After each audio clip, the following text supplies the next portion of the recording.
Jammu chamber of commerce and industries द्वारा एक बंद की कॉल दी गई है। पूरे जम्मू को बंद करने की मांग इसलिए उठी है कि रिलायंस मार्ट जम्मू में अपने कुछ स्टोर्स खोलने जा रहा है, जिसको लेकर लोकल ट्रेडर्स और होलसेलर्स को एक खदशात हैं कि शायद जो लोकल बिजनेस है उसको ये बड़ा इम्पैक्ट करेगा, उनको बड़ा लॉस करेगा।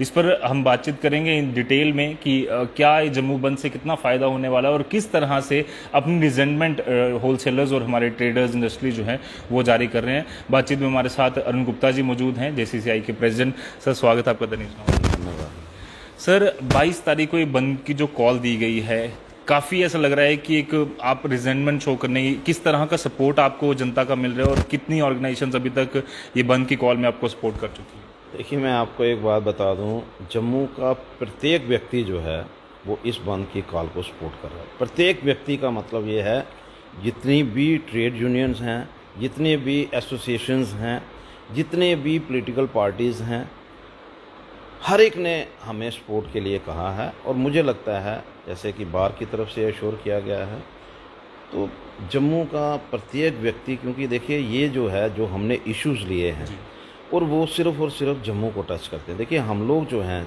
मैं जम्मू और कश्मीर की बात करता हूँ। कश्मीर को आप कुछ भी करिए, हमें कोई दिक्कत नहीं है, क्योंकि Kashmir is our part also. JK UT है जो कि हम लोग चाहते हैं कि जेके स्टेट होनी चाहिए, लेकिन फिर भी मैं ये कहूँगा, लेकिन क्योंकि जम्मू को ही हिट किया जा रहा है हर क्षेत्र में, जम्मू के जितने ट्रेड हैं उनको कहीं ना कहीं परेशानी में डाला जा रहा है। सबसे पहले सैंड माइनिंग का जो है उसको ख़त्म कर दिया गया। आज एक हज़ार का जो ट्रक हमें मिलता था रेते का, आज वो 4,000 रुपये में मिल रहा है। गवर्नमेंट कहाँ सोई हुई है? बार एंड रेस्टोरेंट जो हैं सिर्फ और सिर्फ जम्मू में हैं। कश्मीर में 3 होटल्स में बार थे, बाकी अगर कोई कहे कि कोई कहीं अब सेपरेट बार एंड रेस्टोरेंट हैं, कहीं नहीं है। लेकिन जम्मू के जितने भी बार हैं, बार एंड रेस्टोरेंट हैं, 250 के लगभग हैं, उनको डिस्टर्ब किया जा रहा है। वाइन वालों को वैसे ही ख़त्म कर दिया गया है।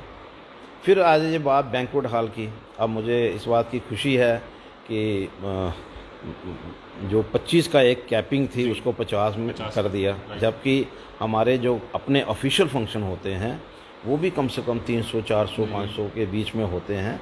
इसके बारे में सोचना चाहिए कि एक बैंक्वेट हॉल के साथ 10 ट्रेड जुड़े हुए थे, उनको मतलब ये समझाए कौन?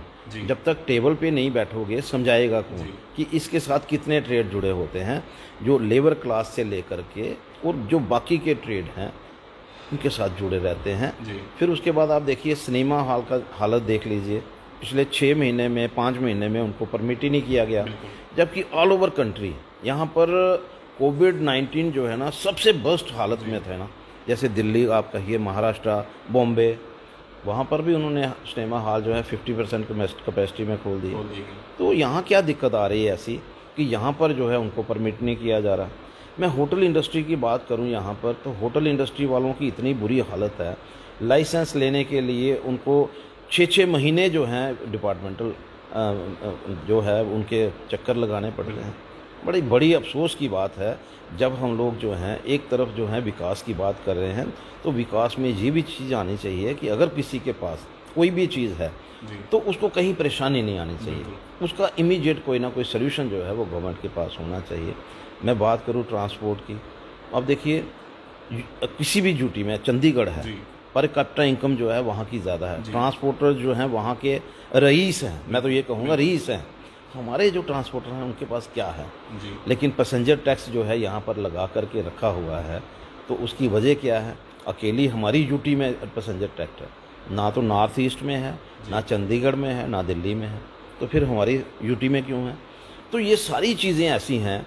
और अब देखिए नया एक और हमें तोहफ़ा दिया जा रहा है कि भाई रिलायंस जो शोरूम है, जो स्टोर हैं, वो भी मैं आपको बता देता हूँ, शायद इन लोगों को पता नहीं, मेरे को समझ में है कि नहीं है। इन लोगों का 1 पॉइंट प्रोग्राम यही चल रहा है कि हम किस तरह से जम्मू को ही सिर्फ हिट करें। कश्मीर में इन्होंने 3 को पहले परमिट किया, 2 पहले ही बंद हो गए, उनको कहीं किसी ने कोई जगह नहीं दी, और तीसरे को जगह मिली है तो वहाँ पर उसने रिफ्यूज़ कर दिया है, क्योंकि वहाँ पर उसको थ्रेट आ गई और उसने रिफ्यूज़ कर दिया है कि यहाँ पर कोई स्टोर नहीं खुलेगा। मैं भी कहता हूँ, अगर आपको लगता है कि यहाँ डिस्टर्ब करने की ज़रूरत है, तो जो लोग जो छोटा छोटा दुकानदार हैं उनकी पहले उनके लिए कुछ आप सोचिए, उनके लिए रिहेबिलिटेशन पॉलिसी जो है बनाइए, उनको कम से कम इस तरह की नौकरियां दे दीजिए, अपने जॉब दे दीजिए, ताकि उनकी फैमिली जो है वो डिस्टर्ब ना हो जाए। यहाँ पर देखिए छोटा छोटा दुकानदार है और उनके पास कौन सा सामान है, ये जो स्टोर खुलने वाले हैं उनके पास भी वही सामान है। एक छोटा करियाने की दुकान कर रहा है, एक छोटा मनियारी की दुकान कर रहा है, एक छोटा रेडीमेड गारमेंट्स की दुकान कर रहा है, जो शाम को 5-7 हज़ार रुपया लेकर के घर में जाता है और उसको लगता है कि चलो जी मेरा दिन का खर्चा निकल गया। इन लोगों को डिस्टर्ब करना क्या गवर्नमेंट को शोभा देता है? गवर्नमेंट को उनको सोचना चाहिए कि हम लोग जो हैं इनकी और क्या मदद कर सकते हैं। 2 साल से लगातार ये ट्रेड वाले जो हैं परेशान हैं। 5 महीने तो टोटल जो है गवर्नमेंट की तरफ से बंद किया गया। 2 साल में से 5 महीने टोटल गवर्नमेंट ने बंद किया।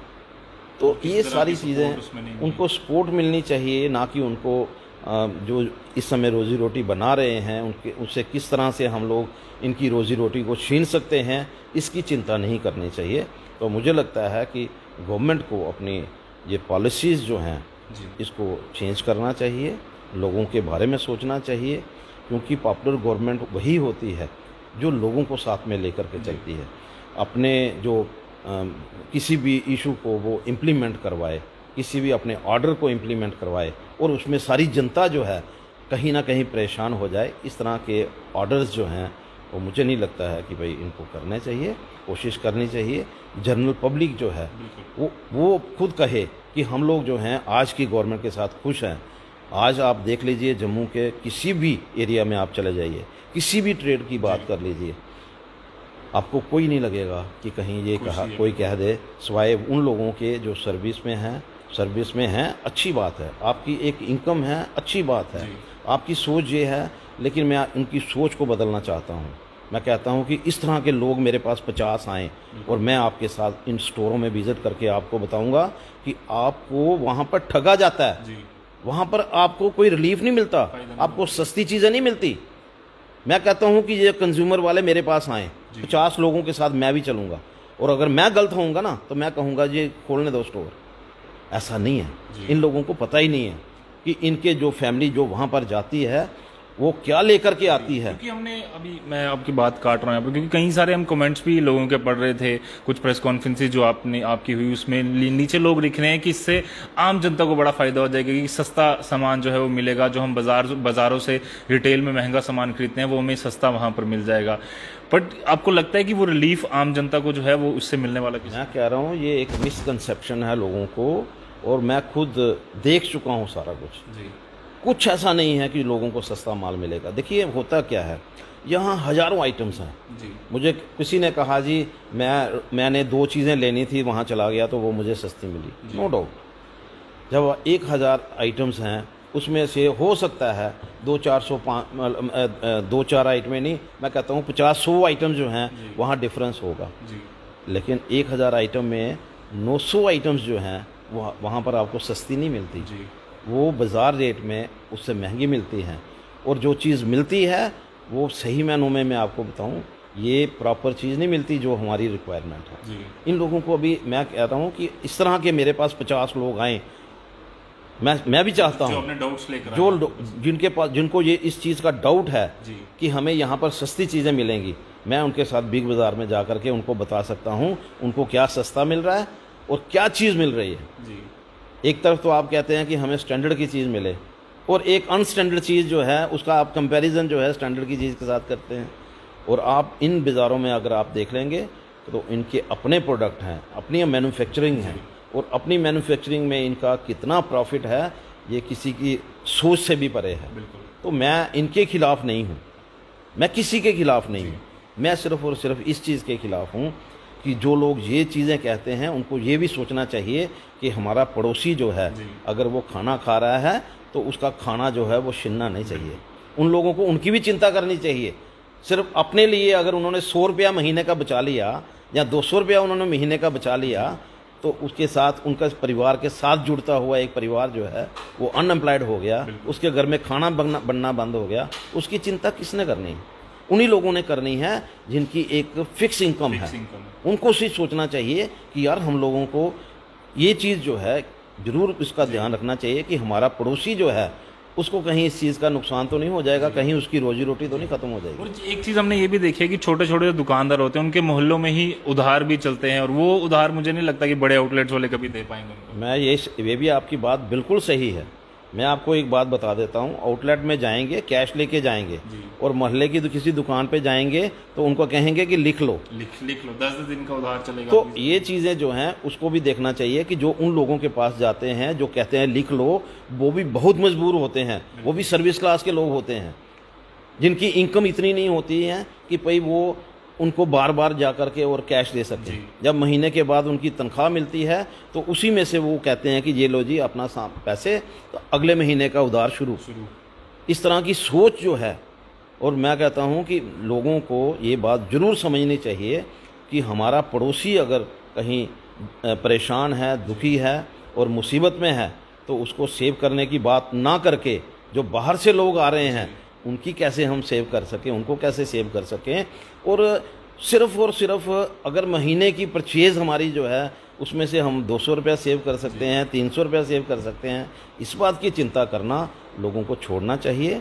अपने लोगों की चिंता जो है बहुत ज़रूरी है। और मैं ये चाहता हूँ कि जम्मू की पूरी जनता, मुझे नहीं लगता कि कोई ऐसा व्यक्ति होगा, चंद एक लोग जो होते हैं इस तरह के बहके हुए लोग, मैं उनको भी चैलेंज करना चाहता हूँ आपके माध्यम से, वो आएँ मेरे साथ सिटिंग करें। मैं अब उनको बताऊंगा कि उनको क्या सेविंग मिल रही है उसमें और क्या वो नुकसान में है। जी अरुण जी, अभी हमने देखा कई सारी अलग अलग ऑर्गेनाइजेशंस ने पीछे प्रोटेस्ट भी किए, चाहे वो वाइन ट्रेडर्स की बात हो या कुछ और जिनके बिजनेस पर गाज गिरी।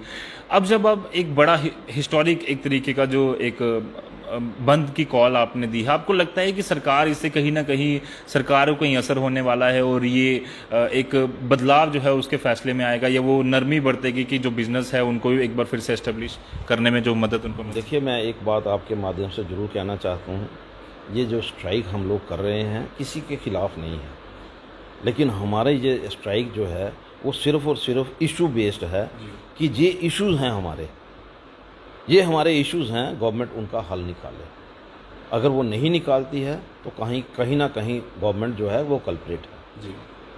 मैंने इस कोविड के दौरान में मैं आपको बता दूं, मेरी जब भी कभी मीटिंग हुई, लोकल एडमिनिस्ट्रेशन जो है उसकी तरफ से हमें पूरा कोऑपरेशन मिला, लेकिन हमारी तरफ से भी उनको पूरा कोऑपरेशन मिला। अगर उन्होंने टेबल पे बैठ करके हमें कहीं कहा कि अरुण जी ऐसा है कि हम लोग इसलिए इसको डिसअलाउ कर रहे हैं, और हमने अपने लोगों को समझाया कि देखो अपनी जान से ज़्यादा कोई चीज़ नहीं। अगर हमने उनको टेबल पे समझाया कि नहीं जी इस चीज़ का उनको नुकसान हो रहा है, तो उन्होंने माना, उन्होंने कहा जी हाँ हम आपके बात को मानने के लिए तैयार। तो ये होती है एक दूसरे की कोऑपरेशन से अपने सिस्टम को भी बना करके रखना और लोगों को भी परेशान नहीं करना। इससे कोई चीज़ डिस्टर्ब नहीं हुई, इससे कोई एडमिनिस्ट्रेशन डिस्टर्ब नहीं हुई। हमने एक दूसरे के साथ टेबल टॉक की, बातचीत रखी। अगर उनको लगा कि हमें समझाना चाहिए, उन्होंने हमें समझाया और हमने माना, और अगर हमें लगा कि हमें समझाना चाहिए, जब हमने समझाया उन्होंने माना। ये होता है सिस्टम। और मैं ये चाहता हूँ आज की जो सिस्टम है, आज का जो इस समय का जो दौर चल रहा है, इसमें कहीं ना कहीं ऊपर बैठे लोग जो हैं उनको इस बारे में ज़रूर सोचना चाहिए। पाकिस्तान हिंदुस्तान की जो है 75 साल से लड़ाई चल रही है, लेकिन फिर भी कहीं ना कहीं टेबल पे बैठ करके हम लोग बात करते हैं कि भाई आज ये आप गलत कर रहे हो, ये आप ठीक कर रहे हो। बात पास हुई फेल हुई वो एक अलग बात, लेकिन अगर आप टेबल पे ही नहीं बैठोगे, आप दुख दर्द जो है लोगों के नहीं पहचान पाओगे, फिर ये एडमिनिस्ट्रेशन कैसी हुई? एडमिनिस्ट्रेशन तो फॉर द पीपल होनी चाहिए। मतलब मेरी सोच ये है कि लोगों को महसूस होना चाहिए कि ये हमारी गवर्नमेंट है। लोगों को महसूस होना चाहिए कि आज जो ये इस समय की पॉपुलर गवर्नमेंट नहीं है, फिर भी ये जो सरकार है, हम इनके सामने अपनी बात जो है मन की रख सकते हैं, वो सुन भी लेते हैं। यहाँ ये चीज़ जो है मिसिंग होगी यहाँ भी, वहाँ पर अल्टीमेटली फिर यही डिसीज़न आएंगे बंद के, और आने वाले दिनों में भी अगर ये चीज़ नहीं हुई तो फिर बड़े पैमाने पे ये चीज़ें आएंगी। एक चीज़ अरुण जी, बात ये चलती है जब भी हम ये डिस्कशन करते हैं तो एक चीज़ चलती है कि आर्टिकल 370 जब हटाया गया तो ये तो पहले से ही हमें मालूम था कि ये सब होने वाला है। तो अब लोग क्यों नाराज़ हैं? और कश्मीर के लोगों का भी एक है कि जम्मू के लोग ही चाहते थे कि 370 हट जाए और अब हटी है तो इन्हीं लोगों को ज़्यादा प्रॉब्लम हो रही है। आपको लगता है कि कहीं ना कहीं हर बार 370 से ये चीज़ें जोड़ देना सही है, और क्या वो जो कंपैरिजन किया जा रहा है वो बिल्कुल सही है? देखिए, दफ़ा 370 के साथ किसी चीज़ का कंपैरिजन मुझे नहीं लगता। अब वालमार्ट खुला था, बिग बाज़ार खुला था, विशाल मेगा मार्ट खुला था, इजी डे खुले थे, तो वो कब खुले थे? जब हमारा यहाँ पर दफ़ा 370 थी। हाँ, ये सैंड माइनिंग का जो है ये कब हुआ था? उस समय भी दफ़ा 370 थी। ऐसा नहीं है, सारे ट्रेड जो हैं इसके साथ हम लोग नहीं जोड़ सकते। ये था, मेरा ये मानना है कि लोगों की बात सुनना ये एडमिनिस्ट्रेशन का काम होता है। हर चीज़ को हम लोग किसी न किसी के साथ जोड़ दें। हम लोग जो हैं, जम्मू की जनता ने हमेशा 75 साल में, मैं खुद भी उसका एक पार्ट हूँ, मुझे लगता था कि यार दफ़ा 370 की वजह से एक डोमिनेंस है जो कश्मीर बेस्ड जो पॉलिटिक्स है वो कहीं ना कहीं हमें डोमिनेट करते हैं और हर चीज़ को वही करते हैं जो उनकी मर्जी के मुताबिक। फिर उसके बाद आज हमें लग रहा था कि आज जो है सारा सिस्टम ठीक हो जाएगा और सब जो है हम दोनों कश्मीर और जम्मू यूटी को जो भी चीज़ सोची जाएगी वो इन दोनों को ध्यान में रख के सोची जाएगी। लेकिन वो कहीं ना कहीं आज की डेट में मिसिंग है।